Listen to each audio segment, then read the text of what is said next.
बिस्मिल्लाहिर्रहमानिर्रहीम। अस्सलाम वालेकुम नाज़रीन, प्रोग्राम सिटी एट 10 में मैं हूँ आपकी मेज़बान अना यूसुफ। उम्मीद है कि आप सभी लोग ठीक ठाक होंगे और ठीक ठाक होंगे भी। कल हमने देखा लोगों ने बड़ा जी भरपूर मजहबी अकीदत और एहतराम के साथ जश्न ईद मिलादुन्नबी सल्लल्लाहु अलैहि वसल्लम मनाया, और मनाते भी क्यों ना, क्योंकि आशिकाने रसूल का वो जो जज्बा था वो तो नज़र ही आ रहा था। घरों को बड़ा अच्छा सजाया गया था, तो हमने कल स्पेशल शो भी किया था। फिर हमने जगह जगह लोगों को देखा किस तरह से न्याज का एहतमाम किया गया था, तो बहुत अच्छा एक वो जो इम्पैक्ट था वो ओवरऑल देखने में आया।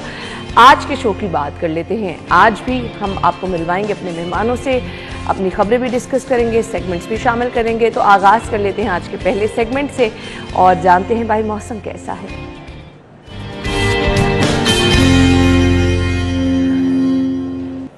फरीहा बाहर मौजूद हैं। फरीहा बताइए इस वक्त मौसम कैसा है और आज पूरा दिन मौसम कैसा रहेगा, क्या प्रेडिक्शन की गई है?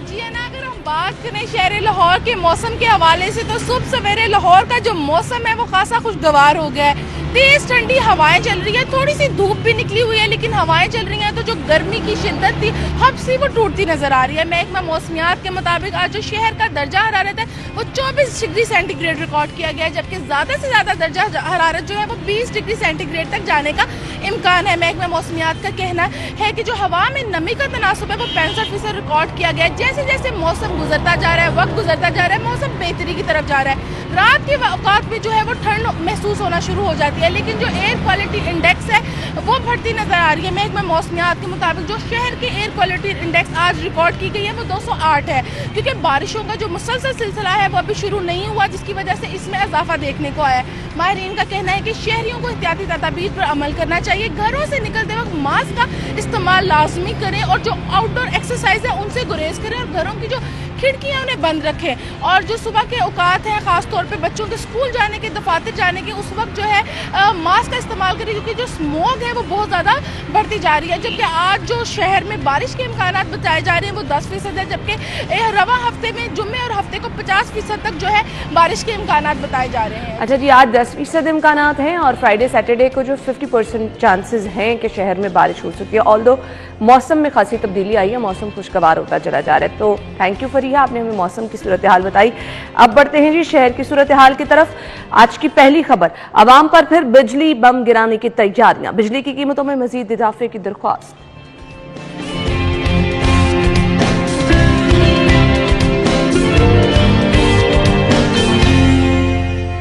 और अपोजिशन ने बाहर आना है, इस पर भी बात की जाएगी। लेकिन शहर में डेंगू का कहर जो है वो जारी है। एक ही दिन में 5 अफराद डेंगू के बाइस जान की बाजी हार गए। और इसके बाद बात की जाएगी नाबीना अफराद के एहतजाज की। और अगली खबर हमारे पास होगी जी, महंगाई की लहर ऑपोजिशन में नई रूप हो गई।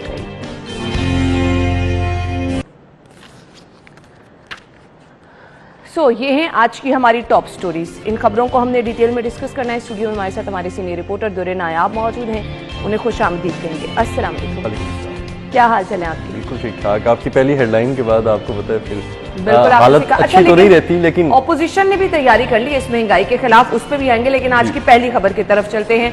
पहली खबर जी हमारे पास है, अवाम एक दफा फिर से तैयार हो जाए। वैसे दुर्रे नायाब भी नई चीज नहीं रही है अब अवाम के लिए, बिजली की कीमत में इजाफा होना, पेट्रोल की कीमत में इजाफा होना, इसलिए अब मुझे ये नहीं कहने की जरूरत पड़ती कि अवाम तैयार हो जाए, अवाम पर बिजली बम गिरा, ये मामूल बन गया। मुझे कल इस खबर के बाद बहुत सारा फीडबैक आया और लोगों ने कहा कि मेरा ख्याल आप यानी कि मीडिया और बाकी चैनल्स जो है ना वो इस चीज़ को बहुत संजीदा लेते हैं। अब तो हम वुज़रा की तकरीरों को या किसी भी बात को संजीदा आवाम ले ही नहीं रही और आवाम के लिए भी रूटीन की बात होती जा रही है। और इस पे आवाम जो है काफ़ी अब गम गुस्से का मुजाहरा कर रही है। जो बातें थी ना पहले कि जी रोटी कमाने की फिक्र में, जरिया मौश में फिक्र में आवाम पड़ गई है, लेकिन अब शायद सड़कों पर ना निकल सके। लेकिन ये जो ओपोजिशन की इसमें एक तब्दीली आई है कि ओपोजिशन को एक नया जवाब मिल गया, और मिले भी क्यों ना, क्योंकि महंगाई के ऐसा फैक्टर है जो पूरे मेरिट के मुताबिक A to Z को इफेक्ट करता है। इसमें तो कोई दो राय नहीं कि ऑपोजिशन का अपना ऊपर से लेके नीचे तक, सरकारी हो, गैर सरकारी हो, प्राइवेट मुलाजिम हो,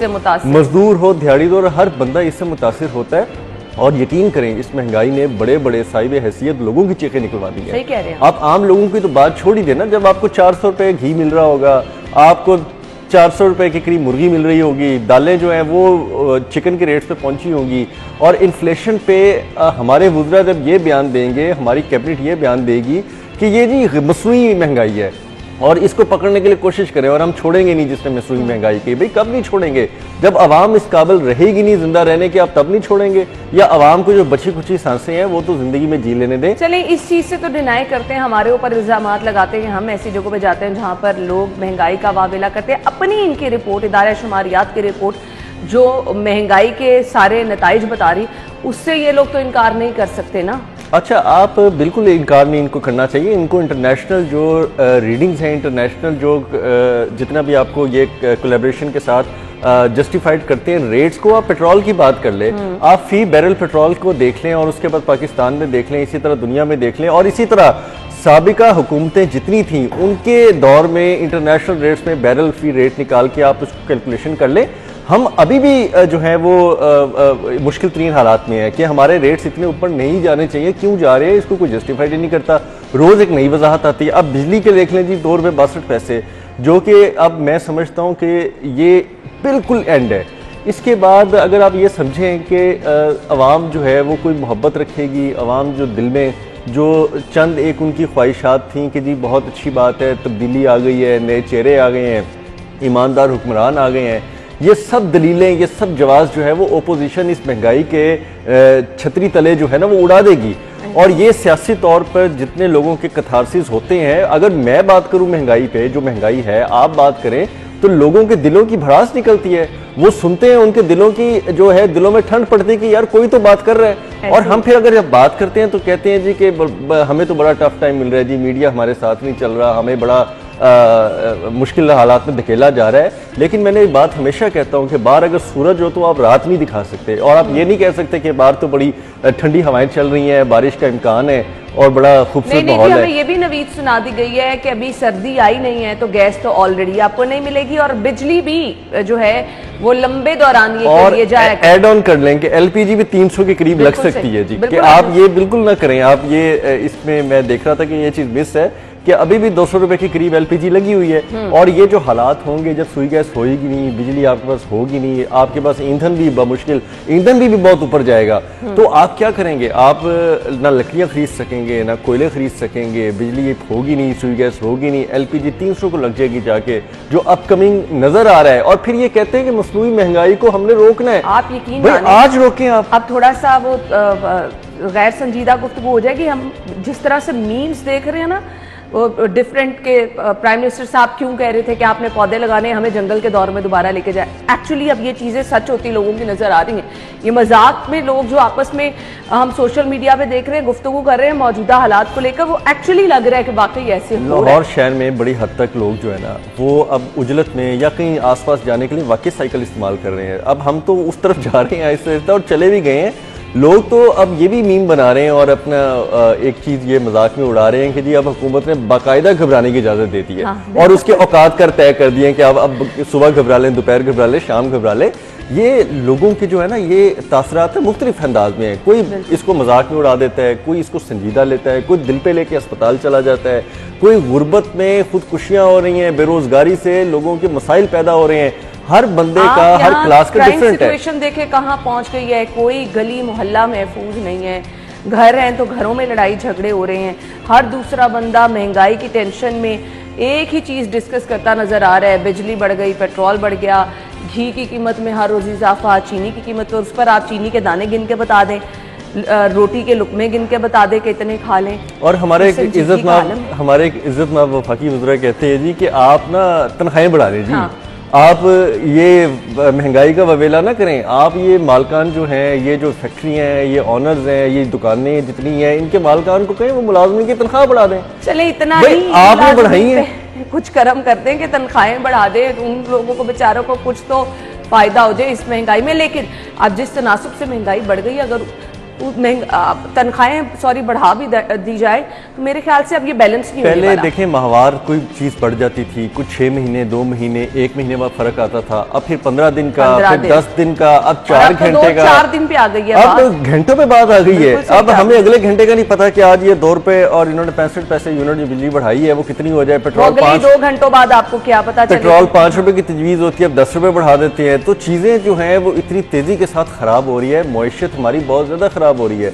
और इस मईशत की फ़िक्र तो चलें संजीदा हलकों में होनी चाहिए, लेकिन जो लोगों की हालत है उसका कौन सोचेगा, उसकी तो कोई बात नहीं करेगी। कल मैं पढ़ रहा था एक कहीं पे, मेरा ख्याल मरियम साहिबा ने ट्वीट किया जी कि हुक्मरान हेलीकॉप्टर जहाज़ों में फिर रहे हैं और नीचे महंगाई की जो बातें करनी थी, जो साइकिलों पे दफ्तर जाने थे, वो मामला जो चलाने थे, वो समझ से बाहर आ रहे हैं। देखें ये आप मौका देते हैं। अब आप इसको कहें जी कि देखें वो कौन होते हैं जी, वो तो ये हैं, उन पे तो करप्शन के इल्ज़ामात हैं।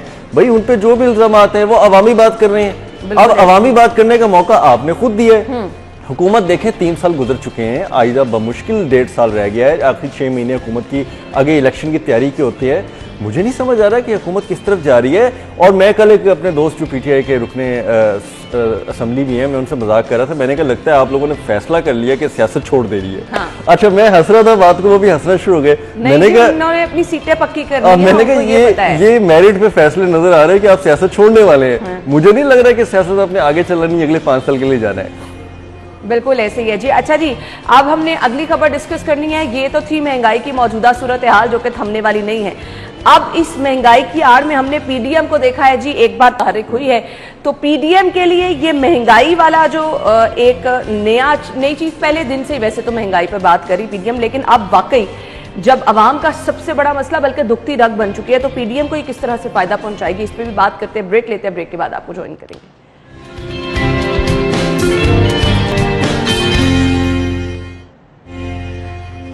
ब्रेक के बाद आपको एक बार फिर से खुशामदीद कहेंगे और अभी हम आपको एक अपडेट जो है वो देते चलें जी। अपडेट ये है क्योंकि बहुत सारे लोग ट्रैफिक मसाइल का शिकार रहते हैं। जब आप अपने घर से दफ्तर के लिए निकले, ज़रूरी काम के लिए निकले, तो जी आपको पता चलता है कि फ़लाँ रास्ता बंद है, तो आपको हम अपडेट करते रहें कि समनाबाद से स्कीम मोड़ तक ये जो रास्ता है हर किस्म की ट्रैफिक के लिए बंद किया गया है। तो जिन लोगों ने चौक समनाबाद या फिर स्कीम मोड़ जाना है या फिर इस रोड से गुजरकर मुल्हिका जो है इलाके वहां तक जाना है, तो उनको जी मुतबादिल रास्ता इख्तियार करना होगा, क्योंकि ये रास्ता हर किस्म की ट्रैफिक के लिए मुकम्मल तौर पर बंद किया गया है। तो किसी भी किस्म की परेशानी का शिकार आप ना हो, इसीलिए आपको हम अपडेट कर रहे हैं कि जी इस रास्ते को आप इख्तियार मत कीजिए, मुतबादिल रास्ता इख्तियार कीजिए।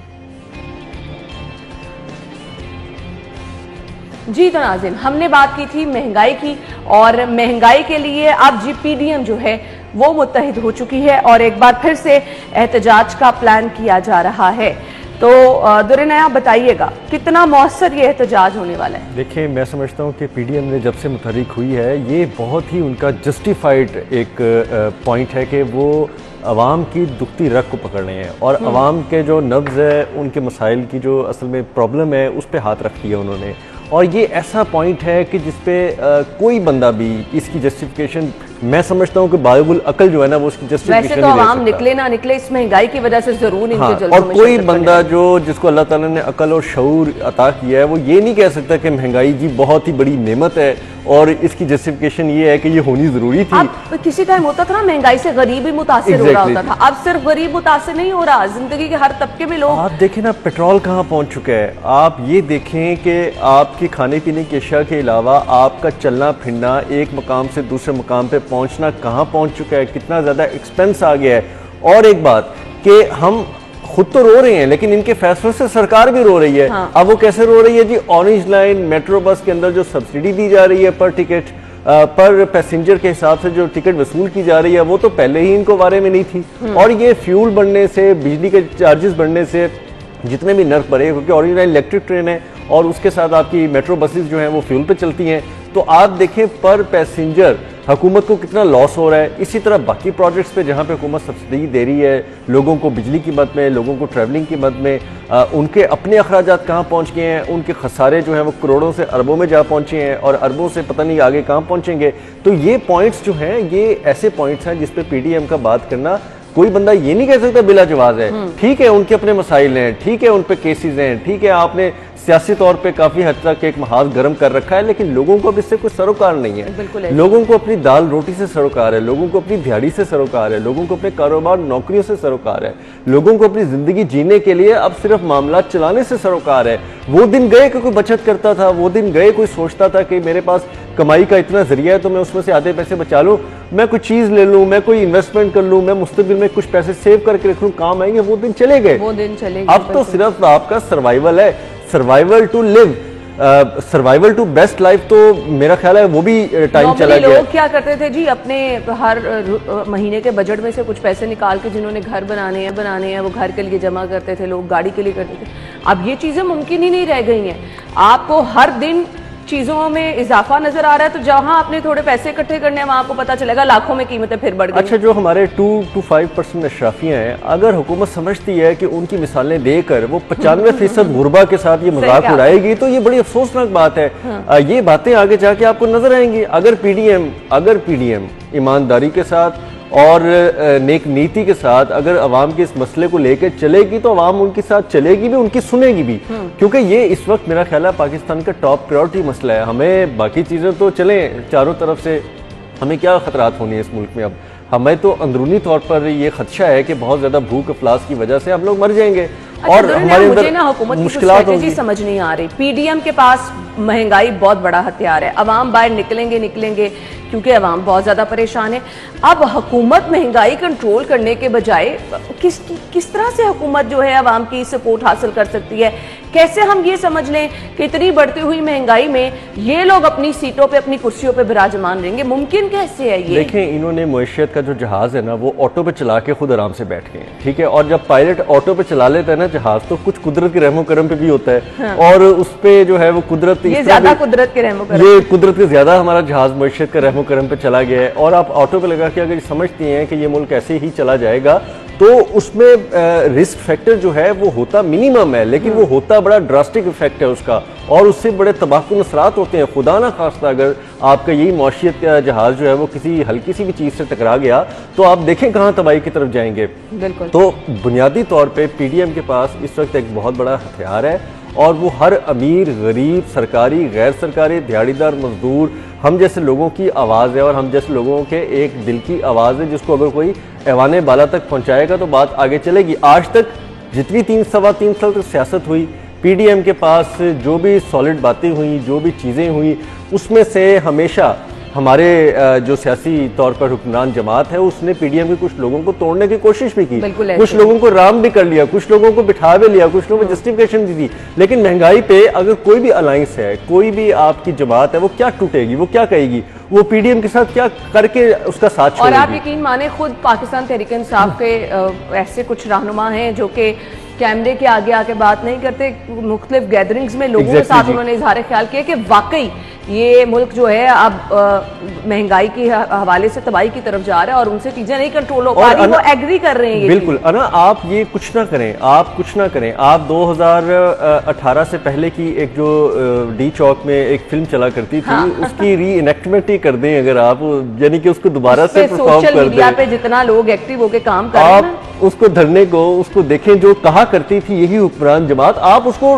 टेलीकास्ट कर दें, आप रिपीट टेलीकास्ट करके देखें आपको क्या दिखा भी दिया बहुत दफा वो चीजें, फिर भी उस चीज पे कोई असर नहीं। मैं तो उस तरफ जा रहा हूँ ना कि ओपोजिशन ये पीडीएम ही उसको रिपीट टेलीकास्ट कर ले, जो ये करते थे आप वही बात कर लें, ताकि इनके पास जवाब ही ना हो। क्योंकि ये जो बातें करते थे इनकी सारी बातों को स्क्रिप्ट लिखें और लिख के वो परफॉर्म करना शुरू कर दें ताकि जवाब ना हो। हम तो स्क्रिप्ट लिखेंगे, लोगों ने याद कर रखी है, लोग बता रहे हैं माजी में कैसे मुफ्त अद्वियात मिलती थी, इन्होंने क्या वादे किए थे, ख्वाब दिखाए थे, और अब हालात क्या हैं, तालीम कहाँ पर स्टैंड कर रही है। On very serious note, on very serious note, ये मेरा ज़ाती तजुर्बा है। अगर तो हुक्मरान जमात के पास ये जवाब था कि माजी में हुक्मरानों ने लूटा, माजी में हुक्मरानों ने ये भी लोग कहते हैं बहुत ज्यादा इन्होंने हमारे हालात खराब कर दिए, हम उनका भुगत रहे हैं, तो माजरे के साथ आप जो कर रहे हैं, आप तो उनको क्लीन चिट दे रहे हैं, आप तो उनको तमाम तर राह हमवार करके दे रहे हैं। जी आए हमारे ऊपर जो है ना, आप और इल्जामात लगाएं और हमें और तजलील का निशाना बनाएं, और शहरियों के साथ, लोगों के साथ, आवाम के साथ मिल के आप हमारे ऊपर तनकीद करें। तो ये हुकूमत तो कोई मौका जाने ही नहीं देती जहां अपने आप को ये मजीद जो है वो डिमोरलाइज ना कराए, अपनी बातें वापस लेने की तरफ यू टर्न ना ले, कोई मौका तो जाने दें आप। बिल्कुल ऐसे ही है, लेकिन अब हमें देखना ये है कि जी ऑपोजिशन जब अब इकट्ठ करके बाहर निकलेगी और सताई अवाम किस कदर साथ देती है और ऑपोजिशन का ये इकट्ठ जो है अब आगे क्या रंग लेकर आता है। दर्जा हरारत आहिस्ता से बढ़ेगा, थोड़ी गैदरिंग से, कुछ मीटिंग से, कुछ छोटे छोटे लोगों के साथ लेके चलने से हो सकता है कि ये एक बहुत बड़ा गुब्बारा बन के फट पड़े और ये संभाला ना जाए। बिल्कुल सही कह रहे हैं, क्योंकि लोगों की अब बर्दाश्त जो है वो जवाब दे चुकी है। हमने ब्रेक लेनी है, ब्रेक के बाद बात होगी नाबीना अफराद की जो कि मुसलसल जो है वो एहतजाज पे हैं, धरने में, और आज वो सिविल सेक्रेटेरिएट भी पहुंच चुके हैं। इनके मुतालिबात क्या हैं, कितने दिनों से ये एहतजाज चल रहा है, क्यों इनकी कोई बात सुनने वाला नहीं है, इससे बात होती है ब्रेक के बाद। Stay with us.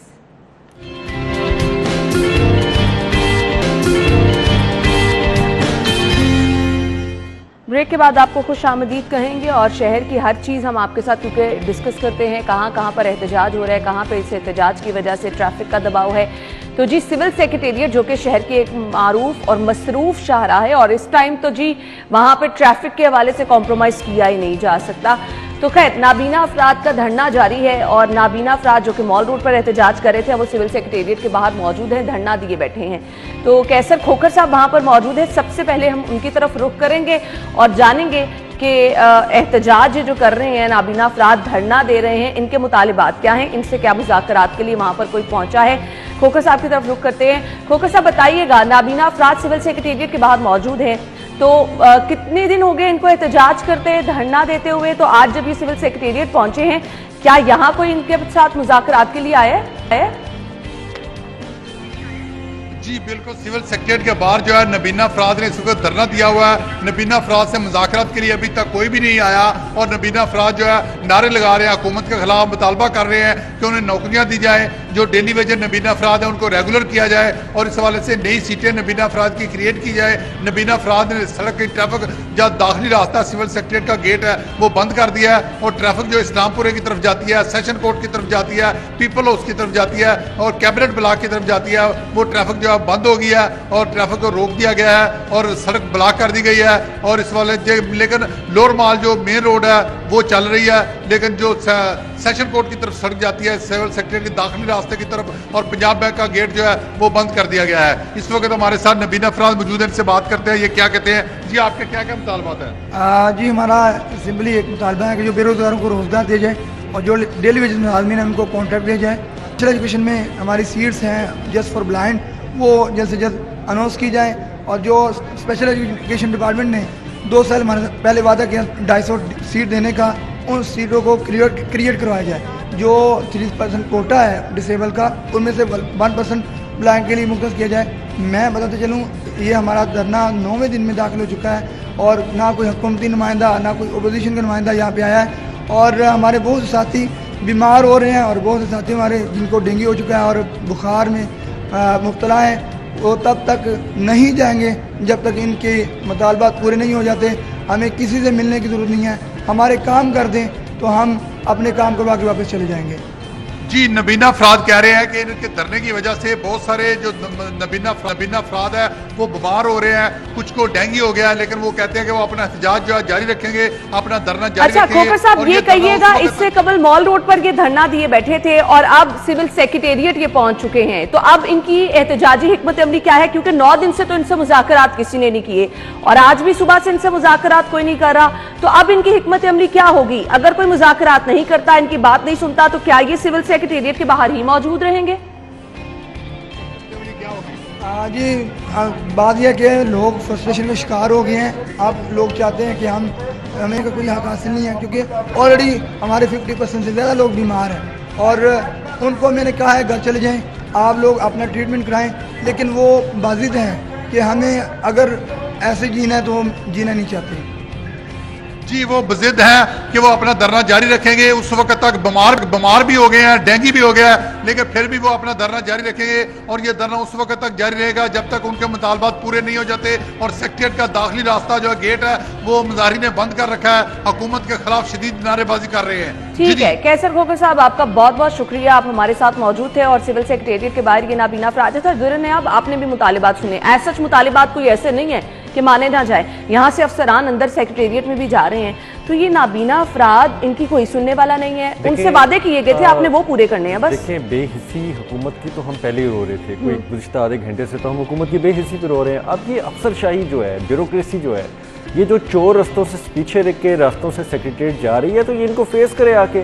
जो ये पिछले गेट से जाके अंदर बैठ के तमाशा देख रहे हैं, मेन गेट कब खुलेगा, आप मेन गेट पे आए, 2-4 बंदे इनको दिलासा दे। वो तो कह रहे हैं कि हम नहीं चाहते कि बहुत ज्यादा हमारे पास कोई आए, हमारा काम कर दें, हम उठ के चले जाएंगे। हमने माजी में देखा इस तरह अगर ये बैठे रहेंगे, इनसे कोई बातचीत नहीं करेगा, तो फिर ये क्या करते हैं जी, दरवाजा फलांग के अंदर जाने की कोशिश करते हैं। उस पर क्या पुलिस मुदाखलत कर लेती है, हंगामा राई होती है, मारपीट होती है। लोग हैं, ये बेजरर लोग हैं, इनके कोई करोड़ों अरबों रुपए के असासा जात और उनकी कोई ऐसी ख्वाहिशात नहीं है कि वो यहाँ से बहुत कुछ मांगने आ गए हैं। ना ही सेक्रेटेरिएट में ऐसा कोई कानून का खजाना दफन है कि इनको देते हुए जो है ना बहुत ज्यादा मुश्किलात का सामना आ रहा है। आपके जायज मुतालबात है, सोशल वेलफेयर में, स्पेशल एजुकेशन में जो सीटें हैं आप इनको दे दें, इनकी नाबीनों की सीटें हैं। जो बंदे डेली वेजेस पे भर्ती किए थे उनको कॉन्ट्रैक्ट पे कर दे, जो कॉन्ट्रैक्ट पे थे उनको परमानेंट कर दे। कानून इजाजत देता है, और वो खुद कह रहे हैं कि हमसे ये वादे किए गए थे। कानून इजाजत देता है कि अगर 2 साल तक मुसलसल कोई डेली वेजर्स आपका रहता है तो उसको हक हासिल है कि वो कॉन्ट्रैक्ट पे या परमानेंट हो जाए। अगर कोई 3 साल का कॉन्ट्रैक्ट पूरा करता है तो सरकार चाहे तो उसको रेगुलर कर सकती है। अगर कोटा आपने 2 या 3% रखा है तो सरकार इनकी बढ़ती हुई आबादी को, इन मजबूर और लाचारों को देखते उस कोटे में इजाफा भी कर सकती है। और अगर इन्होंने इजाफा कर दिया, जिस तरह ये साहब फरमा रहे थे कि हमें कहा गया और आज तक उसकी इम्प्लीमेंटेशन नहीं हुई, तो भाई इम्प्लीमेंटेशन कर दें। कितना को बड़ा लॉस हो जाएगा, हर जिले में 1-1, 2-2 सीट पड़ जाएंगी। मुश्किल कोई आप पे कोई 5-10 लोगों का, 50 लोगों का रोजगार का बोझ पड़ जाएगा। तो आप नाबीना अफराद की कम्युनिटी तो देखें कितनी तेजी से वो लोग बेचारे बढ़ भी रहे हैं, परवरिश भी पा रहे हैं, एजुकेशन भी हासिल कर रहे हैं। देखें कि वो बेचारे कह रहे हैं कि खुले आसमान तले वो दिन रात बैठे हैं, बुखार भी उनको हो रहा है, डेंगू में कितने लोग मुब्तला हो गए हैं और फिर भी कोई सुनने। अच्छा, मैं तो सिर्फ इनको ये कहूँगा, मुझे तो इस भाई से हमदर्दी है, जितने नाबीना अफराद बैठे हैं उन सबसे दिली हमदर्दी है। इधर तो हट्टे कट्टों को इंसाफ नहीं मिल रहा। हाँ। तो इन बेचारों को कहाँ से मिलेगा जो पहले कुदरत के सताए हुए। तो ये बेचारे, मेरा ख्याल है कि हुकूमत अब इस चीज़ का इंतजार कर रही है कि खुदा ना खास्ता कोई डेंगू से सीरियस होके, कोई यहीं पे बीमार होके, कोरोना से सीरियस होके आईसीयू में पहुंच जाए तो फिर अगला स्टेप ये नजर आ रहा है कि यहाँ पर हंगामा हो जाएगा जी। ट्रैफिक ब्लॉक करके बैठे हैं अगर वो, तो थोड़ी देर बाद उन्होंने अंदर दाखिल होने की भी कोशिश करनी है, जिस पर पुलिस मुदाखलत कर लेगी, हालात खराब हो जाएंगे। आप ब्यूरोक्रेसी के आलम देखें। मैं ये 12-13 साल से जो देख रहा हूँ लाहौर शहर के अंदर मामलात को, मैंने इस कदर बेहिस ब्यूरोक्रेसी की नहीं देखी कि कुछ ना काम करके जीरो परफॉर्मेंस देकर डिलीवरी इनकी बिल्कुल फारग है, उसके बावजूद भी तमगे ले रहे हैं जी। ऐवाने वज़ीर आला से उनको संदेह जारी हो रही हैं, ऐवाने वज़ीर आला से वज़ाइफ जारी हो रहे हैं, हर एक अफसर के नाम के इतने बड़े बड़े पत्र जो है ना वो जारी हो रहे हैं कि इन्होंने कौन सा मार्का मार लिया। मुझे बता दें कौन सा मार्का मार लिया है। मैं और आप यहाँ पे काम करके 8 घंटे 9 घंटे काम करके जाएं तो हमें पता होता है कि हमने क्या काम किया क्या नहीं किया। हमारी टिप्स भी होता है कि हमने कितने घंटे काम किया, कितने घंटे जाके कहाँ जाया किए, किधर चाय पी, किधर रोटी गई। ये पूरा दिन जाया करके दफ्तरों से चले जाते हैं, काम टकेगा नहीं करते, लोग इनके दर पे आ जाते हैं, अंदर जाने की इजाजत नहीं होती। ये तो पॉलिसी है जी, ये शहाना जिंदगी गुजार। चीफ सेक्रेटरी साहब ने आकर जो ओपन ड्रिप पॉलिसी कहा था वो ये था कि गेट के बाहर लोगों को बाहर धक्के दे दे, बिठा दे उनको दरिया दे के। तो ये तो कोई जवाब नहीं है और माजरा के साथ ये इनको इंसाफ नहीं मिल रहा। यहाँ हट्टे कट्टे लोग जो हैं वो दरबदर हो गए हैं, मर खप गए हैं, अगली नस्लें आ गई हैं। तो ये नाबीना अफराद बेचारे क्या करेंगे? बिल्कुल आपने सही कहा, लेकिन जी बेहिस्सी आप देख रहे हैं कि आज मुसलसल 9 दिन से ये एहतजाज जारी है और कब तक रहेगा, कोई इनकी बात भी सुनेगा या नहीं। हमने माजी में भी मिसालें देखी, अगर बात सुन भी ली जाती है ना तो फॉर द टाइम बीइंग सिर्फ इन्हें टरखाया जाता है, बात मसला इनका कभी हल नहीं हुआ। फिलहाल हमने ब्रेक की तरफ जाना है, ब्रेक के बाद मौजूदा डेंगू की सूरत हाल डिस्कस करेंगे। डेंगू केसेस बढ़ते चले जा रहे हैं जो कि खौफ की अलामत है। इस पर हम देख रहे हैं इंतजामिया हुकूमत जो कार्रवाइयां कर रही है वो बिल्कुल ना होने के बराबर हैं। वो चाहे आप फील्ड हॉस्पिटल के नाम पर ले लें, वहां की हकीकत क्या है, या फिर अद्वियात की किल्लत की बात कर लें, तो लोग परेशान नजर आ रहे हैं, मरीज अस्पतालों में रुलते नजर आ रहे हैं। इस खबर को डिटेल में डिस्कस करते हैं, ब्रेक के बाद आते हैं।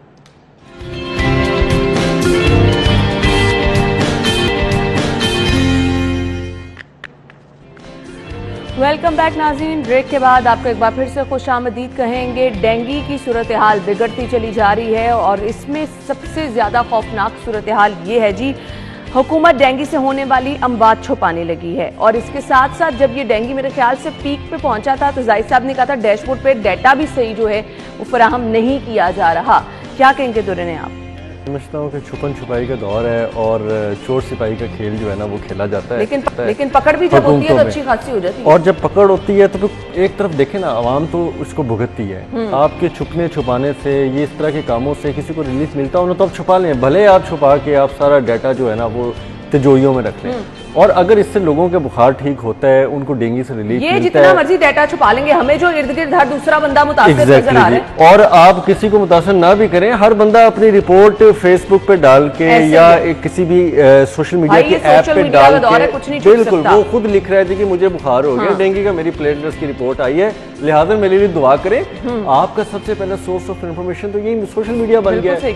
आप रिपोर्टें छुपा लें, आपकी रिपोर्टें लोग जो है ना वो टीवी पे चला देते हैं। आप लोगों को जितना मर्जी पाबंद कर लें, आप लोगों को ट्रीट करने के बाद, उनसे वादे कस्में लेने के बाद जाके ना बताना मुझे डेंगू हुआ था, वो खुद बता देती हैं। और उनकी जो प्लेटलेट्स गिर रही हैं। अब मैं एक और भी बात बताऊं, ये जो छुपन छुपाई का खेल है ना, इसका भी आवाम एतबार नहीं कर रही। वो सरकारी अस्पतालों की रिपोर्टों और टेस्टों को रीचेक करती है प्राइवेट लैब से जाके बाहर, और बाहर जाके दोबारा टेस्ट कराती है कि पता नहीं हरे सानू की हो ऐसी थे, उन बाहर जाके देखिए कि कुछ और ना निकला है। क्योंकि लोग फिक्रमंद हैं, लोगों के साथ वो अलामात आ रही हैं इस बार डेंगू के साथ जो पुराने डेंगू में नहीं थी। जो जब डेंगू ने पहली दफा अटैक किया और पिछली गवर्नमेंट ने उस पर काबू पाया, उस वक्त हालात इतने ख़राब नहीं हुए। अब तो 2-2, 3-3, 4-4 किस्म की जो डेंगू है वो लड़ी हुई है आवाम को, और उसके साथ साथ आपकी सर्विलेंस ना होने के बराबर है। आपके लाहौर शहर में किसी इलाके में आपको स्प्रे नहीं नजर आ रहा, स्प्रे नजर नहीं आ रहा किसी इलाके में। हमने कहा पोश इलाके डिफेंस ज्यादा मुतासिर है, भैया वहीं कुछ करा दें, वहीं स्प्रे करा दें। अच्छा, डिफेंस में तो देखें कोई इशू नहीं है। डिफेंस में क्या इशू है ना, डिफेंस में जगह जगह पानी खड़ा होता है ना, डिफेंस में जगह जगह जो है ना वो आपको ओपन हीप्स हैं, ना ही वहाँ पे कोई इस किस्म के मसाइल हैं। लेकिन लोगों की लापरवाही, लोगों का सर्विलेंस के लिए अवेयर ना होना या जानबूझ के उसकी अवेयरनेस ना करना इसका सबब बन रही है। और बारिशों के बाद जो सूरत हाल हुई है, जगह जगह डेंगू लार्वा पैदा हो गया, क्योंकि हमने उसको तलफ ही नहीं किया। और ना हमने उसको तलफ किया, ना ही हमने उसके लिए कोई इकदाम किया। जितने ओपन झीलें हैं, यहाँ पे तालाब हैं, फवारे हैं, उसके अंदर भी हमने कोई ना स्प्रे किया, ना कोई दवाई डाली, ना मछलियाँ छोड़ी। अच्छा, पिछली जो प्रैक्टिस थी 4-5 साल पुरानी, जिस वक्त ये डेंगू आया और इसने लोगों के ऊपर ऐसा खौफनाक हमला किया, तो मुझे याद है सेंटर पॉइंट पे साबिक वज़ीर आला पंजाब शहबाज शरीफ साहब जो है ना पंफलेट तकसीम कर रहे थे। और वहाँ पे ओपोजिशन के लोग जो है ना वो सोशल मीडिया पे और जगह जगह सिर्फ ये बयानबाजी कर रहे थे कि जी एक नई शोबाजी देख लें। भाई आप वो शोबाजी दिखा के कुछ कंट्रोल कर ही लें। एग्जैक्टली, अब लोग कहते हैं आप भी शोबाजी, आप कुछ कर लें ना। आप कहते हैं जी कि कोई बात उठा लें जी वो शोबाजी थी, वो उनका एक आर्टिफिशियल हरबा था, वो उनकी एक मसनूई डॉलर की कीमत को जाने तो बची ना, लोगों की जाने तो बची ना, मेडिसिन तो अवेलेबल थी, यहाँ तो मेडिसिन नहीं मिल रही है अस्पताल में। आप देखें बड़े बड़े अच्छे अस्पतालों में उसी हुकूमत ने ये इम्प्लीमेंट कराया था कि 90 रुपए टेस्ट होगा। आज वो नहीं हो रहा। आपके अरकान असम्बली पंजाब में तरीके इल्तवाकार जमा कराते फिर रहे हैं जी कि हम हमारी करारदाद सुने, ये जो 90 रुपए इम्प्लीमेंट नहीं करा पा रहे। इतनी हैसियत अगर किसी भी सरकार की नहीं है तो उस सरकार से बंदा क्या तवक्को रखेगा। टेस्ट आप नहीं करा रहे, जान बचाने का जो इंजेक्शन है डेक्स्ट्रॉन वो आपसे मुहैया नहीं किया जा रहा। मार्केट में लोग दर बदर फिर रहे हैं, सिफारिशें तलाश कर रहे हैं, पैसे लेके हाथ में एक टीका लेने के लिए जो नॉर्मल होता था आज से कोई 6 महीने पहले, 3 महीने पहले किसी को पता नहीं था उसकी क्या वक़्त थी। आज आपने उसको इतना कीमती बना दिया कि और आज आप मीडिया पर आकर ये कह देते हैं कि जी सारी डेंगू की तैयारी मुकम्मल है। मजाक आप आवाम के साथ ये कर रहे हैं कि डेंगू वार्ड को आपने कोरोना में शिफ्ट किया, अब वही कोरोना कम हुआ तो आपने उनको डेंगू में शिफ्ट कर दिया। अस्पतालों में एक बेड पे 2-2 मरीज अवेलेबल हैं। एक्सपो में आपने कहा तो जो वहां पे हालात हैं कोई देख के वहां जाने की कोशिश भी नहीं कर सकता। अच्छा जी, जो प्रिवेंटिव मेजर्स होते हैं क्या वो अपनाए गए हैं? हमें ये भी चेक करने की जरूरत है। क्या 100% एक मरीज को तन्हा मच्छरदानी के अंदर लिटाया गया है, या वहाँ पे फिर आप डेंगू वार्ड जो है वो डेंगू पैदा करने का वार्ड बना रहे हैं आप? तो ये चीज़ें भी हमें आइडेंटिफाई करनी है। फिर स्प्रे की सूरत हाल पूरे शहर में मैं दावे के साथ कह सकता हूँ कि यार कोई वीडियो ही बना के आप अपलोड कर दें कि जी हम स्प्रे कर रहे हैं। मैंने तो कहीं नहीं देखा। हमें भेज दें, चले हम आपकी पब्लिक रिलेशन कर देंगे जी कि ये बड़ा काम कर रहे हैं। डीसी साहब जो सुबह पेंट कोट पहन लेते हैं, मुझे तो ये बड़ी है कि पहले बार मैं लाहौर का ऐसा डीसी देखा है जो शायद चीफ सेक्रेटरी बेचारा जो है ना वो शलवार कमीज में फिर रहा हो। हमारे पास आप 40 सेकंड है, लेकिन हम आपको रूटीन में ये डेंगू की सूरत हाल से अपडेट करते रहेंगे और जरूर अपना ख्याल खुद रखें। बाकी अगर इन पे रहे तो जी हालात जो है वो बहुत ज्यादा बुरे होते चले जा रहे हैं। थैंक यू सो मच दुर्रने, आप बहुत बहुत शुक्रिया। नाज़रीन, ब्रेक के बाद हेडलाइंस जानेंगे, फिर वापस आएंगे।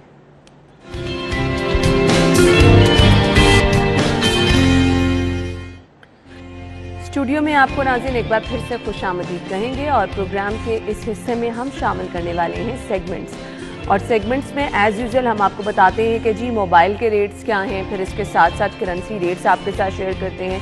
अशे कोरोनोस जो कि हम महंगाई के हवाले से आपको अपडेट इसलिए करते रहते हैं कि आपको घर बैठे हुए पता हो कि आपने कितनी चीज़ खरीदनी है और बाज़ार में वो कितने पैसों में अवेलेबल है। ऑब्वियसली घर से अगर आप चीज़ें जो हैं वो डिसाइड करके जाएंगे, परेशानी से भी बच जाएंगे और आप अपना बजट भी डिसाइड कर सकेंगे कि आज आपके पास कितने पैसे हैं और कितने पैसों में आपको क्या चीज़ मिलने वाली है। तो आगाज़ कर लेते हैं पहले सेगमेंट से और आपको बताते हैं जी मोबाइल की प्राइसेस क्या हैं। तो आज हमारे पास ओप्पो के डिफरेंट मॉडल हैं।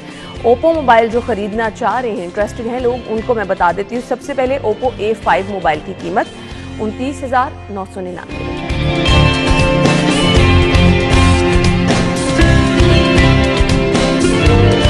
ओप्पो A53 मोबाइल है 27,999 रुपये अवेलेबल।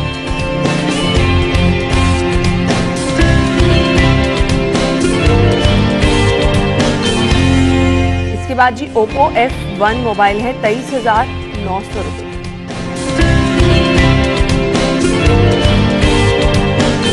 नेक्स्ट मोबाइल की प्राइस है जी 28,900 रुपये और ये है जी ओप्पो F3 मोबाइल। अगर आप खरीदना चाह रहे हैं 28,900 रुपये में आप खरीद सकते हैं। जी सब्जियों के रेट की, सब्जियां महंगी होती चली जा रही हैं, लोगों की कुव्वत खरीद जवाब दे चुकी है। रेट्स क्या हैं ये जानते हैं आज के भाव में।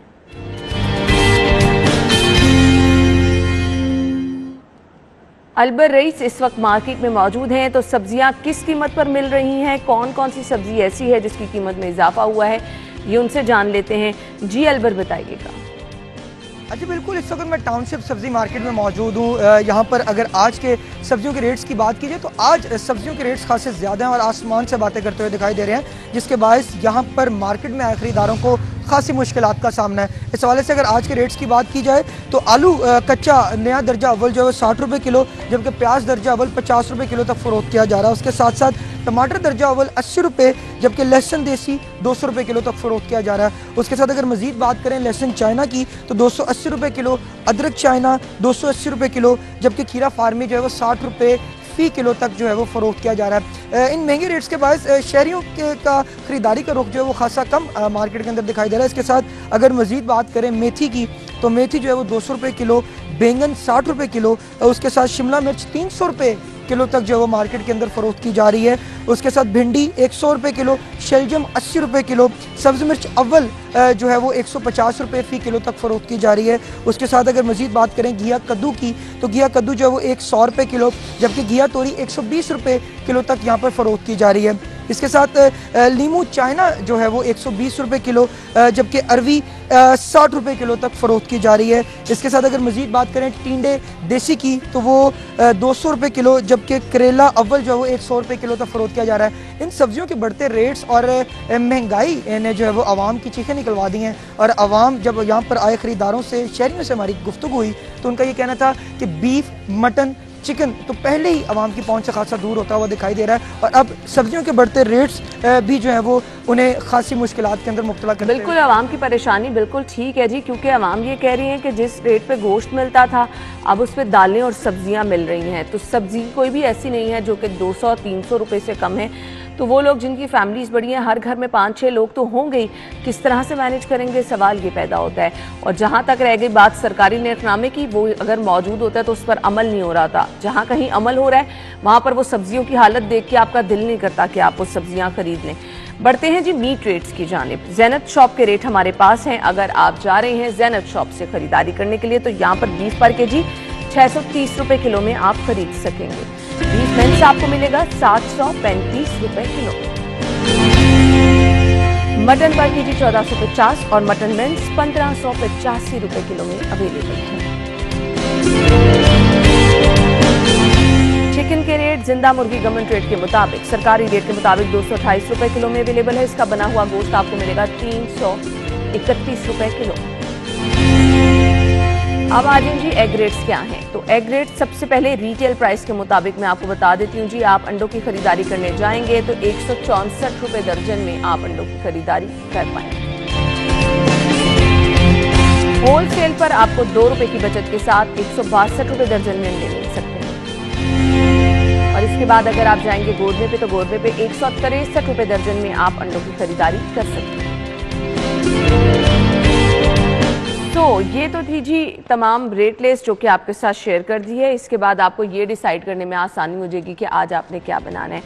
अब अगर आप शॉपिंग का प्लान कर रहे हैं तो बचत कैसे कर सकते हैं, कम पैसों में कौन से ब्रांड से आप जाके खरीदारी कर सकते हैं, जानिए बचत बाजार में।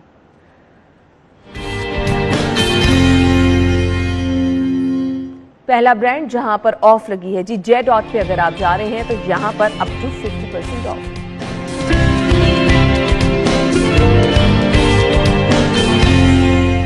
Generation next brand up to 50% of.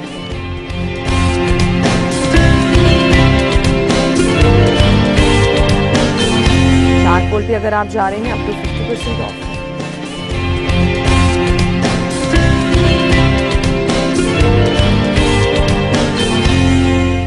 और इसके बाद केसरिया पे अगर आप जाएंगे up to 50% of.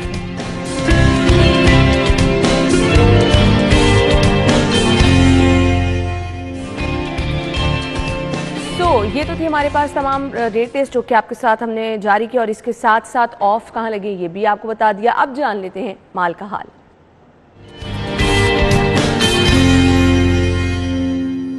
Currency rates क्या हैं वो आपके साथ शेयर करेंगे।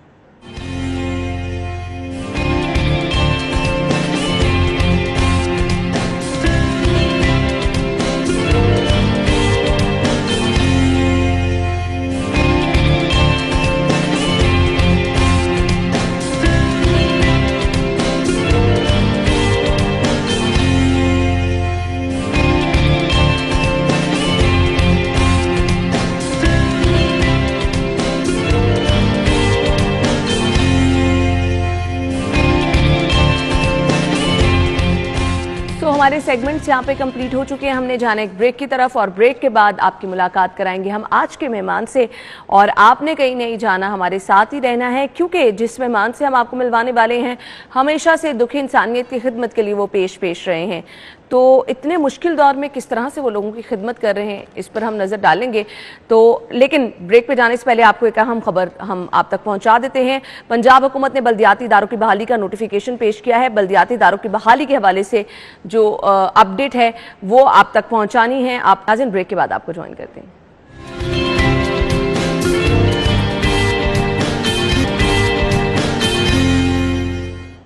ब्रेक के बाद आपको खुश आमदीद कहेंगे। यहाँ महंगाई का वावेला हो रहा है, जहाँ पर लोगों की परेशानी का बार बार जिक्र हो रहा है, तो वहीं पर दुखी इंसानियत की खिदमत के लिए हमेशा से अखुव्वत ने बेपनाह जो है वो काम किया है। और अखुव्वत के इसी काम के पेश नज़र हम बार बार कहते हैं कि अखुव्वत की खिदमत को कभी नज़रअंदाज नहीं किया जा सकता। और इन्हीं खिदमत के पेश नज़र डॉक्टर अमजद साकिब की अगर हम बात करें तो इस साल उनको एशिया के सबसे बड़े एजाज से भी नवाजा गया है। दुखी इंसानियत की खिदमत के लिए, गरीब लोगों की मदद के लिए अखुव्वत किस तरह से नए प्रोग्राम्स लेके आता है, किस तरह से पेश रहता है, कर्ज़े हसना कैसे फराहम किया जाता है, इस पर हम बात करेंगे। स्टूडियो में हमारे साथ जो हमारे मेहमान मौजूद हैं, तारुफ आपके साथ कराना चाहूँगी। डॉक्टर अमजद साकिब साहब ने ज्वाइन किया है, चेयरमैन अखुव्वत फाउंडेशन है। अपने मेहमान को खुश आमदीद कहेंगे। अस्सलाम वालेकुम। जी वालेकुम अस्सलाम। क्या हाल चल रहा है? अल्हम्दुलिल्लाह जी, अल्लाह का बहुत शुक्र। डॉक्टर साहब बहुत बहुत शुक्रिया। और सबसे पहले तो आपको बहुत बहुत मुबारकबाद। कैसा लग रहा है जब आपकी खिदमत का इतराफ़ किया जाता है, फिर जो आप मेहनत करते हैं वो रंग ले आती है और इतने बड़े लेवल पे उसको सराहा जाता है? हौसला तो बढ़ गया होगा मज़ीद। जी ज़ाहिर है, अच्छी चीज़ों से, एप्रिसिएशन से, इंडोर्समेंट से, एक्नॉलेजमेंट से आपको हिम्मत बढ़ती है, हौसला बढ़ता है। बट अल्टीमेटली देखें, ये सारे के सारे एजाज़ जो हैं वो इसीलिए इंसान हासिल करता है कि एक रोज़ अल्लाह के रूबरू वो सुरखरू हो सके। तो बाहर ये दुनियावी एक्नॉलेजमेंट। आपने कहा हिम्मत हौसला बढ़ती है, और मुझे ऐसे लगता है जब आपकी खिदमत को कोई मानता है, पूरी दुनिया में सराहा जाता है, हर कोई तारीफ करता है, तो फिर आपकी जिम्मेदारी भी बढ़ जाती है। बिल्कुल, इसमें तो कोई शक नहीं है कि आपको जिम्मेदारियाँ भी बढ़ जाती हैं, आपको मेहनत भी ज़्यादा करना पड़ती है, लोगों की तवक्कुआत पर पूरा उतरना इनटू इटसेल्फ एक बहुत बड़ा एक बोझ होता है। तो बस उसमें फिर इंसान यही है ना कि अल्लाह से दुआ करता है कि मुझे इस मर्तबे का या इस मुकाम का इस एजाज़ का अहल साबित करते हैं। बिल्कुल ऐसे ही है। तो डॉक्टर साहब मुझे ये बताइएगा, इस्लामिक माइक्रो फाइनेंस की सूरत में इंसानियत की जो बेलौस खिदमत की जा रही है, इस सफ़र का आगाज़ कब और कैसे किया गया? जी देखें, बहुत से लोग ये काम कर रहे हैं अल्हम्दुलिल्लाह। हमारे अलावा 20 और अदारे हैं पाकिस्तान में बैनुल-अक़वामी सतह पर, लेकिन हमारे काम का आगाज़ तकरीबन 20 बरस पहले होता है और चंद लाख हमारे पास, आप समझें कि रकम हमारी इकट्ठी हुई। हमने कहा कि हम इसको लोगों को भीख नहीं देंगे बल्कि छोटे कर्ज़े देंगे, सूद नहीं लेंगे और उनको कारोबार की तरफ मायल करेंगे। तो चूँकि दो चीज़ें मैं कहना चाहता हूँ, ये रबीउल अव्वल का महीना है, तो इसमें जो हमारा अख़ुवत का बुनियादी तसव्वुर भी नबी पाक सल्लल्लाहु अलैहि वसल्लम की एक रवायत से होता है जिसका नाम है मवाख़ात। तो मवाख़ात यह है कि एक शख्स जिसके पास वसाइल हैं वो एक शख्स को अपना ले जिसके पास वसाइल नहीं है। तो महाजरीन और अंसार के दरमियान पहली मवाख़ात 1450 बरस कबल हुई। तो ये उसी का एक अगला कदम हमने उठाने की कोशिश की है। फिर इसमें दूसरी चीज़ यह है कि सूद नहीं है। तो इन दोनों चीज़ों की बिना पर इसको कामयाबी मिली और वो चंद लाख बढ़ते बढ़ते अब अरबा 150-60 अरब रुपए बन गए। तो चंद लोगों को कर्ज़े दिए गए, आज अल्हम्दुलिल्लाह 40 लाख ख़ानदानों को कर्ज़े मिल गए। उनकी वापसी की शरह 100%, मस्जिद में शफाफियत के साथ, बग़ैर किसी डिस्क्रिमिनेशन के, रंग, नस्ब, कलर, जेंडर, सियासत, मज़हब, कोई, हम सिर्फ कहते हैं कि अल्लाह के रसूल सल्लल्लाहु अलैहि वसल्लम की तालीमात का ये एक हम पर उसकी ज़िम्मेदारी है उनको पूरा करना। तो ये बुनियादी तसव्वुरात थे। आज अल्हम्दुलिल्लाह दुनिया भी इसको इंडोर्स कर रही है। दुनिया में भी ये तस्लीम किया जा रहा है कि बग़ैर सूद के काम हो सकता है। हम समझते हैं कि ये कामयाबी सबसे बड़ी कामयाबी है कि हमने ये मनवाया कि निचली सतह पर बग़ैर सूद के छोटे कर्ज़े देकर लोगों को इज़्ज़त नफ्स के साथ आगे बढ़ाने में मदद दी जा सकती है। सही। तो ये अब इसके नतीजे में गुर्बत कम हुई नहीं हुई, ये तो आप आए ना किसी दिन आपको ले चलें अपने बोरोवर्स के पास, ज़रूर तो उनसे आप पूछें कि भाई आपकी ज़िंदगी में क्या फ़र्क है। अच्छा डॉक्टर साहब मुझे ये बताइएगा, आपकी ब्रांचेस कितने शहरों में हैं, किस तरह से लोग कर्ज हासिल कर सकते हैं, इसका तरीक़ेकार क्या है? और फिर बहुत बड़ी बात है वो लोग जो कि अख़ुवत के साथ मिलकर काम कर रहे हैं, करना चाहते हैं और इस कार खैर का हिस्सा बनना चाहते हैं। जी, उसमें सबसे पहले तो तकरीबन 350 से ज़ायद शहरों में, पूरे पाकिस्तान में, हर सूबे में, कबायली अज़ला में, गिलगित बल्तिस्तान में, आज़ाद कश्मीर में हमारे दफातर मौजूद हैं माशाल्लाह। तो वो जो एक दफ्तर है उसमें तकरीबन 1000-1500 अफराद को ये कर्ज़े की सहूलत मुहैया की जाती है। अच्छा, जिन्होंने कर्ज़ों की सहूलत लेनी है उसके लिए क्या कोई प्रोटोकॉल सेट किया गया है? चंद एक बुनियादी असूल हैं कि सबसे पहले तो ये कि उसको भीख लेना ना चाहे, नंबर 1। नंबर 2, उसको काम करने की थोड़ी बहुत सलाहियत होनी चाहिए। नंबर 3 ये है कि उसका लेने देने का रिकॉर्ड अच्छा हो, पहले से वो कोई डिफ़ॉल्टर ना हो। चौथी चीज़ ये है कि वो कोई नशे का आदी ना हो या कोई क्रिमिनल उसमें हिस्ट्री ना हो, कर्ज दिया जा रहा है उसको आप अच्छे तरीके से खर्च करें। और फिर आखिरी चीज़ है कि वो जिस इलाके में हमारा दफ्तर है उसी इलाके का वो रहने वाला हो, ताकि उसको आने जाने के अखराजात ना हो, रकम दी जा सके, वापस ली जा सके। इसके अलावा कोई शर्त नहीं है। बुनियादी शर्त यही है कि वो आदमी अपनी ज़िंदगी बदलना चाहता है कि नहीं बदलना चाहता। तो हम उसको कहते हैं कि हम तुम्हारे भाई हैं मवाख़ात के इस पैगाम के तहत। तो उस भाईचारे का एक तकाजा ये है कि हम तुम्हारी मदद करें, तुम्हारे रास्ते में अगर कोई रुकावट है तो उसको दूर करें। तो उसकी रुकावट यही होती है कि उसके पास हुनर है, हिम्मत है, हौसला है, लेकिन उसके पास सरमाया नहीं है। तो ये सरमाया बग़ैर सूद के जब उसको मिल जाता है तो फिर वो काम करता है। तो यही लोग जो हमारे हैं, यही हमारे एम्बेसडर्स हैं, ये अपने जैसे और लोगों को बताते हैं, फिर वो हमारे दफ्तर आते हैं, फिर हम उनकी अप्रेज़ल करते हैं, उनको कर्ज़ पेश करते हैं। हर महीने जो एक साथ वापस आती हैं उससे नए कर्ज़े दिए जाते हैं। तो इस तरीके से ये सिलसिला आगे बढ़ता है। एक सिलसिला जो है वो चलता जाता है और अल्लाह ताला इसमें मदद भी फराहम करता जाता है। अच्छा जी, रिकवरी जो है वो बहुत ज़बरदस्त रही। अब हमारी इत्तलात के मुताबिक 3 मिलियन से ज़ायद ख़ानदानों को जो है वो कर्ज दिया गया, बिला सूद कर्ज फराहम किया गया और फिर रिकवरी रेट जो है 99.99.93%। ये कैसे मुमकिन हुआ? देखिए, इसके ऊपर बहुत से लोगों का सवाल आता है कि जी कैसे मुमकिन हुआ। तो हाँ, क्योंकि रिकवरी एक बहुत लंबा प्रोसेस डॉक्टर साहब हो जाती है। वो देखें, किसी शख्स ने अगर हमसे 50,000 रुपये कर्जा लिया, मैं मिसाल देता हूँ, तो वो महीने के 2 या 2,500 रुपये वापस करेगा हर महीने। तो वो 1.5 साल 2 साल के अंदर अपनी एक साथ वापस कर देगा। देखिए, हम उस शख्स को जब अपने साथी बनाते हैं तो सबसे पहले ये कहते हैं कि देखो तुम्हें ये कर्जा मिला इसलिए मिला कि कल जिसको मिला था उसने वापस किया, अब तुम अगर वापस नहीं करोगे या ताखीर करोगे तो अगला जो शख्स मुंतज़र बैठा है उसका नुकसान होगा। तो ये एक एहसास ज़िम्मेदारी को पैदा करने की कोशिश की है। तो चूँकि बग़ैर सूद के है, मोहब्बत से दिया जाता है, हमारे स्टाफ की हुस्न सलूक और जो उनका रवैया है लोगों से वो बहुत अच्छा है। तो अब देखें ना 20 बरस गुजर गए हैं तो we have been continuously maintaining 99.9%। अब लोग कहते हैं जी यकीन नहीं आता, मैं कहता हूँ यार देखो भाई बैंक की स्टेटमेंट है, ये तो मैंने नहीं बनाई, तो ये पैसे जो अगर नहीं आ रहे तो मैं या हमारे साथी अपनी जेब से तो नहीं डाल रहे। तो ये एक दरअसल हम जिसे कहते हैं ना बदगुमानी का शिकार है। हम कहते हैं कि हर आदमी 2 नंबर है, वो नेगेटिव थॉट्स, नेगेटिविटी जो है ना, पेसिमिज्म हो गया है हमारे मुआशरे में।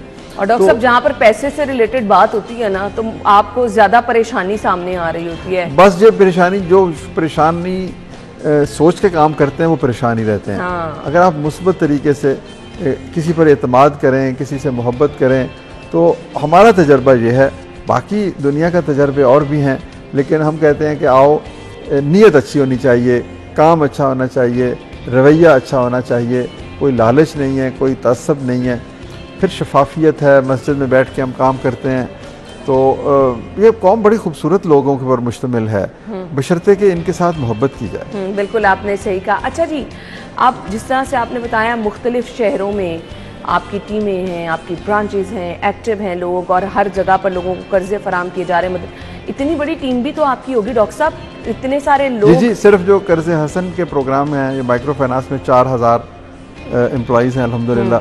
अब ये भी देखिए रिज़्क़ हलाल कमाते हैं, इनके भी घर हैं, इनके भी बच्चे हैं, इनके भी बहन भाई हैं, तो इनको हमने अपना जब साथी बनाते हैं तो हम कहते हैं कि भाई तुम मुलाजिम नहीं हो, तुम तो खुद अखुव्वत हो। तो ये फ़लसफ़ा जो है ना, असल में ये सारा हुस्न इस फ़लसफ़े के अंदर छुपा हुआ है। जो शख्स मवाक़ात के फ़लसफ़े को समझ ले और इसको अपना ले, वो मैं नहीं समझता नाकाम होगा। बिल्कुल नहीं नाकाम। ये नीयत पर इन्हिसार है, हर शय का इन्हिसार नीयत पर। वो जी कहा जाता है जी अमाल का दारोमदार नीयतों पर होता है। जब आपके अमाल नीयतें अच्छी होंगी तो अमल आपके खुद ब खुद जो है उनमें निखार पैदा होता चला जाएगा। खैर, हमने ब्रेक की तरफ जाना है और उसके ख़वातीन, क्योंकि हम हर जगह पे देख रहे हैं, मुआशी तरक्की की बात की जाए, किसी भी सेगमेंट ऑफ लाइफ में देखा जाए, ख़वातीन का किरदार बहुत अहम है। तो कर्ज़े हसना की फराहमी के हवाले से ख़वातीन के लिए क्या प्लान है, इस पर भी हम बात करेंगे। डॉक्टर साहब हमारे साथ मौजूद हैं, ब्रेक के बाद आपको ज्वाइन करते हैं।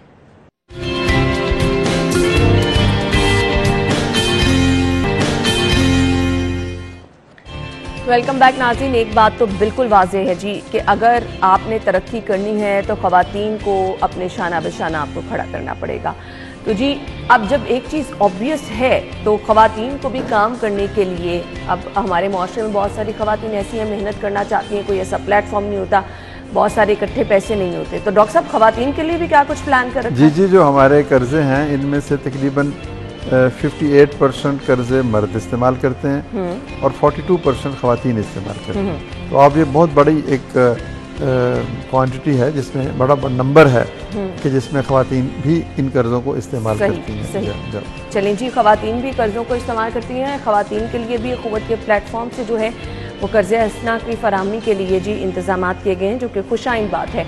अच्छा जी, अब स्टूडेंट्स के लिए बहुत मुश्किल है, महंगाई इतनी ज़्यादा है और मैं यहाँ पर बार बार जिक्र करती हूँ कि वो लोग जो कि ख़त गुर्बत से नीचे हैं, उनके साथ साथ वो भी लोग हैं डॉक्टर साहब जो कि तालीम के ख्वाहिशमंद हैं, लेकिन हालात ऐसे हैं कि उनके लिए बहुत मुश्किल हो जाता है मैनेज करना। तो तालीम के हवाले से क़ुव्वत के जो प्रोजेक्ट्स हैं उस पर भी रोशनी डालिएगा। जी देखें, हमने कुछ अर्सा पहले सोचना शुरू किया कि अगर कर्ज़ा बग़ैर सूद के है तो तालीम उन बच्चों के लिए बग़ैर फ़ीस की होनी चाहिए जो सलाहियत रखते हैं लेकिन कर्ज़ जो उसकी फ़ीस अदा नहीं कर सकते। इस तरह से हमने कुछ अदारे बनाए हैं। कराची में है हुकूमत सिंध के तावन से, फिर उधर चकवाल में है, फैसलाबाद में है, कसूर में है। तो ये हमने जो अदारे बनाए इसमें तमाम सूबों के बच्चों को हम दावत देते हैं और वो यहाँ पर तालीम हासिल करते हैं और उनसे फ़ीस वसूल नहीं की जाती। तो वो भी एक तरह का लॉन्ग टर्म कर्ज़ है। हसन नाम उन्हें कहते हैं कि आज पढ़ लो, 10 साल या 20 साल के बाद अपनी फ़ीस अदा कर देना ताकि एक और बच्चा पढ़ जाए। तो ये एक छोटी सी काविश है सारे 2 करोड़ बच्चे जो हैं जो स्कूलों से बाहर हैं उनको तो हम स्कूलों में नहीं लेके आ सकते, लेकिन ये एक ऐसा कदम है जिससे दूसरों को भी हिम्मत बनती है और दूसरों को भी इंस्पिरेशन मिलती है, और अल्टीमेटली हम वो दिन देखेंगे जब हर बच्चा स्कूल में जाएगा। इसमें हुकूमत के साथ भी हम तावन कर रहे हैं। हमारे साथ हुकूमत का एक प्रोजेक्ट है जिसके तहत हम तकरीबन 300 से ज़ायद स्कूल जो हुकूमत के हैं उनको हम मैनेज कर रहे हैं, उनके अंदर मैनेजमेंट कर रहे हैं। उसमें को 50,000 बच्चा पढ़ता है, ये सब प्राइमरी की सतह के बच्चे हैं।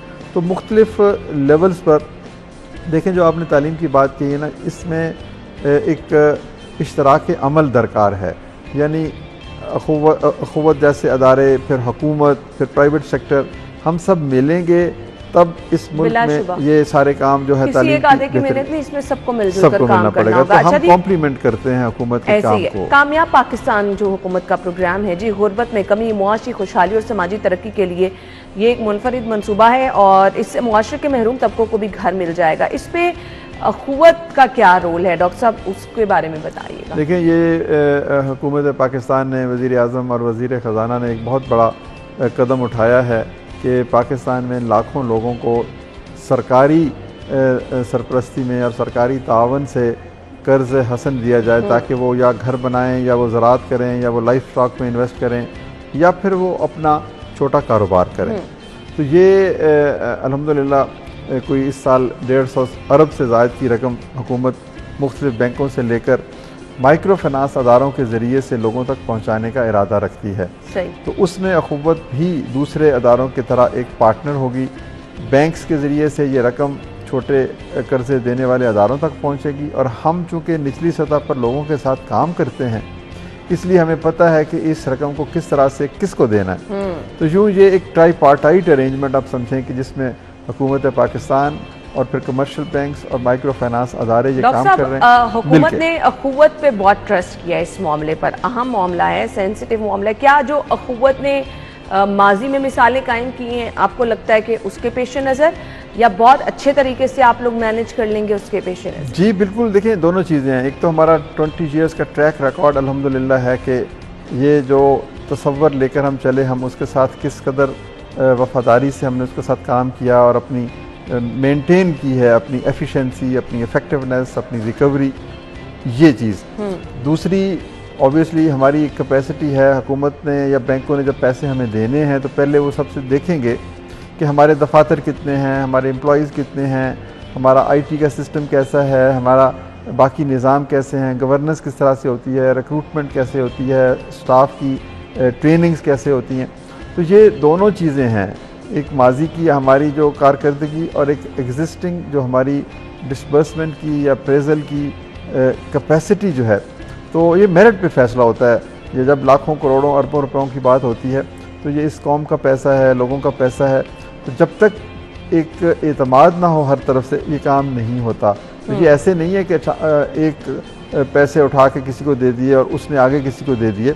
इसके पीछे एक पूरा निज़ाम है अल्हम्दुलिल्लाह। और सिर्फ मैं कहता हूँ आपको कि अखुवत ही नहीं, पाकिस्तान में माइक्रो फाइनेंस की शोबा में बेपनाह और अदारे भी हैं, तो वो भी अल्हम्दुलिल्लाह बहुत इक्विप्ड हैं और ये एक निचली सतह पे निज़ाम बन चुका है।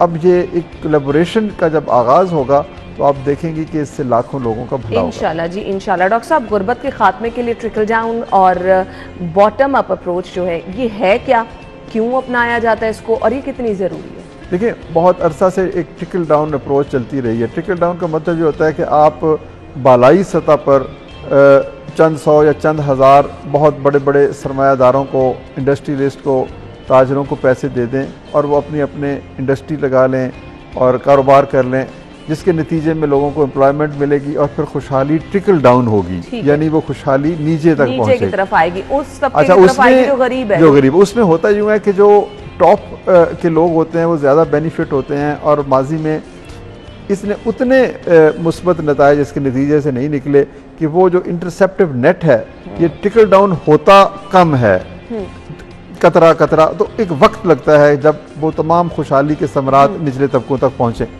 तो अब वज़ीर ख़ज़ाना ने ये बड़ी अच्छी बात कही, उन्होंने कहा कि हम बॉटम अप अप्रोच भी लेंगे, यानी सिर्फ बालाई सतह पर कर्जे देकर इंडस्ट्री लगाना अपनी जगह बहुत जारी रहेगा, लेकिन निचली सतह पर बजाय इसके कि हम इंतजार करें कि ट्रिकल डाउन हो, खुशहाली नीचे तक पहुंचे, क्यों ना उनको भी कारोबार दिया जाए, कराया जाए। और ये जिसको बड़ा बॉटम अच्छा अप अप्रोच कहते हैं कि वहां के लोग छोटा कर्जा लें, फिर छोटा कर्जा लें, फिर बड़ा कर्जा लें, दरमियाना कर्जा लें, और वो भी तो एक दिन में बालाई सतह के जो एंटरप्रेन्योरियल जो नेट है उसमें शामिल हो सकते हैं। तो ये ऊपर से नीचे और नीचे से ऊपर होगा तो फिर हम ज्यादा तेजी से बैलेंस हो मईशत जाएंगी को और बेहतर मईशत तरक्की करेगी। डॉक्टर साहब बहुत बहुत शुक्रिया आपके कीमती वक्त के लिए, और बहुत सारी दुआएं हैं जी क़ुव्वत के लिए, आपके लिए। इसी तरह से आप दुख इंसानियत की खिदमत के लिए पेश रहें, क्योंकि जितना ये मुश्किल वक्त है बिलाशुबा क़ुव्वत जैसे ही इदारे हैं जो कि गरीबों को संभाला देते हैं। बहुत बहुत शुक्रिया, जी, बहुत मेहरबानी आपकी, बहुत वक्त आपका शुक्रिया। नाज़रीन, हम ब्रेक लेते हैं, ब्रेक के बाद ज्वाइन करेंगे।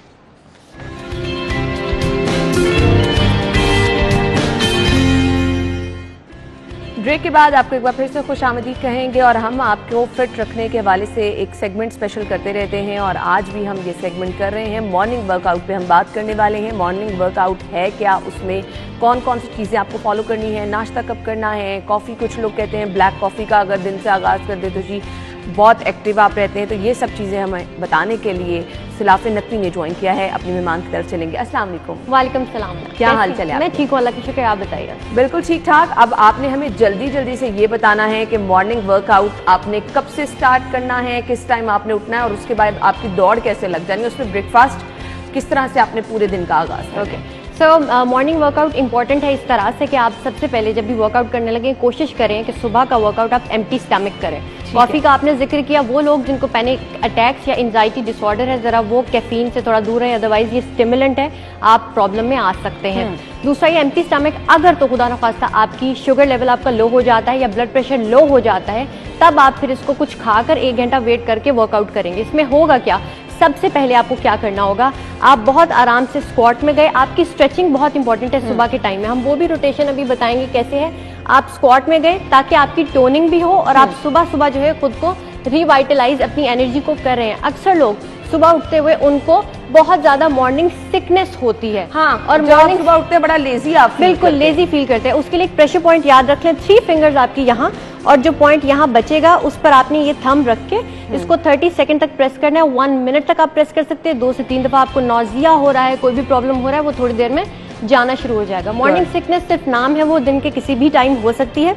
इसके अलावा आपने अपने आर्म्स को, शोल्डर्स को रोटेट करना, बिकॉज सुबह के टाइम आपकी बॉडी समझे रेस्टिंग मोड में थी इतनी देर से, अब आपको मोबिलिटी की ज़रूरत है। पहले आपने अपनी रोटेशन वगैरह की, उसके बाद आप आ गए विंड मिल पे। विंड मिल यानी आप अपने हाथ यहाँ रखते हैं, बच्चे इस एक्सरसाइज को बहुत ज़्यादा इंजॉय करते हैं। आपने सिर्फ यहाँ इस तरह से इसको टच करना है। नीज आपकी स्ट्रेट नहीं होगी, आप लॉक करेंगे तो इंजरी हो सकती है।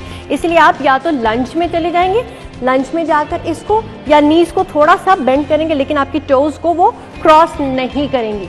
आपने इस तरह से किया। जितनी भी एक्सरसाइजेज हैं वो 40 सेकंड आप ऑन रखेंगे, 20 सेकंड आप रेस्ट देंगे। अगर आप 5 से 6 एक्सरसाइजेज भी कर लेते हैं, 10 मिनट्स आपको लग जाएंगे, तो ये भी आपके मॉर्निंग वर्कआउट में काफ़ी होगा।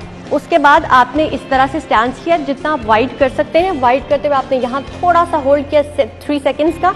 40 सेकेंड्स तक आप इस चीज़ को दोहराएंगे, यानी ऑल्टरनेट। इस तरीके से आप यहाँ पर थोड़ा सा होल्ड किया 3 सेकेंड्स या 3 काउंट तक, और उसके बाद आप दूसरी लेग पर शिफ्ट कर जाएंगे इस तरीके से। उसके बाद आपकी जितनी भी रोटेशन है बॉडी की वो भी आप साथ ही साथ करेंगे, बिकॉज जैसे ही आप फ्लोर पर आने लगे हैं तो आपने स्ट्रेचिंग करनी है। अब स्ट्रेच करनी है तो उसके लिए आपको पहले बॉडी को रोटेट करना है। और आराम से कर रही हैं लोग, बड़ा जल्दी में भी। अच्छा, जल्दी में किसी भी एक्सरसाइज में नहीं पड़ना, तब इंजरी के चांसेस होंगे। और स्पेशली जब आप रेस्टिंग मोड पर हैं तो आपको भी बॉडी को थोड़ा सा वार्म अप करना है, वो भी इससे पहले ज़रूरी होगा। उसके बाद आप आगे फ्लोर पर। फ्लोर पर आने के बाद आपने क्या करना है, सिर्फ अपनी एक लेग को इस तरह से जहां तक आप ला सके शुरू में, अगर यहां तक है तब भी ठीक है, आपने इसको इस तरह से प्रेस करके रखना है। अक्सर हम ये एक्सरसाइज वार्म अप में भी करते हैं, स्ट्रेचिंग करते हैं, लेकिन सुबह के वर्कआउट में अगर आप इसमें होल्ड करते हैं तो आप देखेंगे कि आपकी लेग्स जो है वो टोनिंग की तरफ चलने शुरू हो जाएंगे। और आप 40 सेकंड इसको ऑन रखोगे और 20 सेकंड्स का रेस्ट दोगे। रेस्ट देने के बाद मुझे यहाँ पे आपको रोकना है, और मुझे ये भी पूछना है कि जिन लोगों का वेट ज्यादा उनके लिए थोड़ा सा मुश्किल है। यहाँ मुझे ये बताइएगा, जिनका वेट ज्यादा उनके लिए इस तरह से मुश्किल हो जाता है मैनेज करना। फोल्ड करके बैठे, आप ज्यादा लॉक नहीं करेंगे, बिकॉज फिर जिनको नीज में भी पेन है वो भी थोड़ा सा अवॉइड करेंगे। आपने कि लेग्स चाहे स्ट्रेट रखें।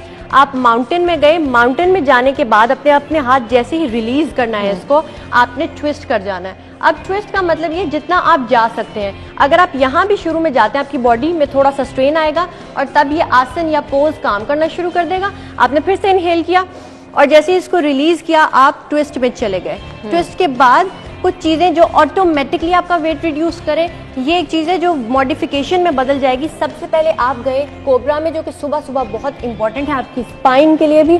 आप यहाँ कोबरा में गए, कोबरा के बाद 5 ब्रेथ्स यहाँ गुजारने के बाद आप चाइल्ड पोज में चले गए। 40 सेकंड्स तक आप इसको दोहराएंगे, यानी 5 ब्रेथ्स यहाँ पर, उसके बाद 5 ब्रेथ्स अगेन कोबरा, और उसके बाद दोबारा से आप चाइल्ड पोज में चले गए। अगर आपको ये सब बहुत डिफिकल्ट लग रहा है तो बर्ड एंड डॉग होता है, लेकिन हम उसको थोड़ा सा आसान बनाएंगे। यानी आपने यहाँ सिर्फ अपनी लेग्स को बारी बारी इस तरीके से होल्ड किया, हल्का सा यहाँ 3 काउंट का, 1 2 3। इसी तरीके से आपने ऑल्टरनेट अपने इस तरह से आर्म को रेज किया और दोबारा इस तरह। अगर आप कर सकते हैं तो इकट्ठे आप इसको रेज करेंगे। इकट्ठे रेज करने के बाद आप ऑल्टरनेट पर चले जाएंगे। अदरवाइज आप एक लेग पर पहले से 40 सेकंड्स तक कर सकते हैं, उसको 20 सेकंड्स आप फिर से रेस्ट दे सकते हैं। इसके अलावा जो चीज़ उनके लिए होगी बैक स्ट्रेच। बैक स्ट्रेच अगर आप 2 मिनट से 5 मिनट्स तक करने की प्रैक्टिस कर लेते हैं, आपका वेट ऑटोमेटिकली रिड्यूस होता है। करना कैसे? Inhale and exhale. अब इस पोस्चर में सिर्फ आपको रहना है, ज़्यादा आगे नहीं जाएंगे, बिकॉज जिनको बैक का इशू है या पेन है वो थोड़ा सा अवॉइड करें इसको। आपने सिर्फ इस पोस्चर में रहना है। 2 मिनट्स शुरू में 30 सेकंड से शुरू करके 1 मिनट तक आप इसकी प्रैक्टिस करेंगे, लेकिन स्लोली वापस आएंगे। ठीक है। अच्छा सुलाफा, ये सब चीजें तो आपने बता दी। अब ये वर्कआउट करने के बाद आपको अपना ब्रेकफास्ट कब करना है? हमारे पास वक्त बहुत कम है, और क्या करना है मुझे ये बता दें। इतनी मेहनत के बाद अगर आपने कुछ ज्यादा खा लिया तो फिर तो गए ही ना। वर्कआउट जैसे ही आपने अपना कंप्लीट किया, उसके बाद आप बॉडी टेम्परेचर को थोड़ा सा नीचे आने देंगे, कूल डाउन करेंगे। उसके बाद आप 30 मिनट्स या 1 आवर के अंदर खाना जरूर खा ले, अदरवाइज बॉडी पर इसके नेगेटिव असर आने शुरू होते हैं। आपने इतना ओवर एक्सर्ट कर लिया, अब आपने खाना नहीं खाया, बट खाने में कोई भी ऑयली फूड नहीं होगा, कोई शुगरी फूड नहीं होगा और कोई कैफीन नहीं होना चाहिए। सही जी। तो ये सब चीजें अगर आप स्मार्ट रहना चाहते हैं तो मॉर्निंग वर्कआउट के बाद आपने किस तरह से अपना ब्रेकफास्ट करना है वो भी सुलाफी ने बता दिया। थैंक यू सो मच, बहुत बहुत शुक्रिया आपके वक्त के लिए। नाज़रीन, अपना बहुत सारा ख्याल रखिएगा और आपकी सेहत अच्छी रहेगी, आप एक्टिव रहेंगे, तभी आप अच्छी तरह से अपने काम भी परफॉर्म कर सकते हैं। तो उसके लिए आपको अपनी रूटीन ये बनानी है। सुलाफी हमारे साथ आती रहेंगी और हमें नई नई चीजें जरूर इसी तरह से बताती रहेंगी। अपना ख्याल रखिएगा, इजाजत दीजिए, अल्लाह हाफिज।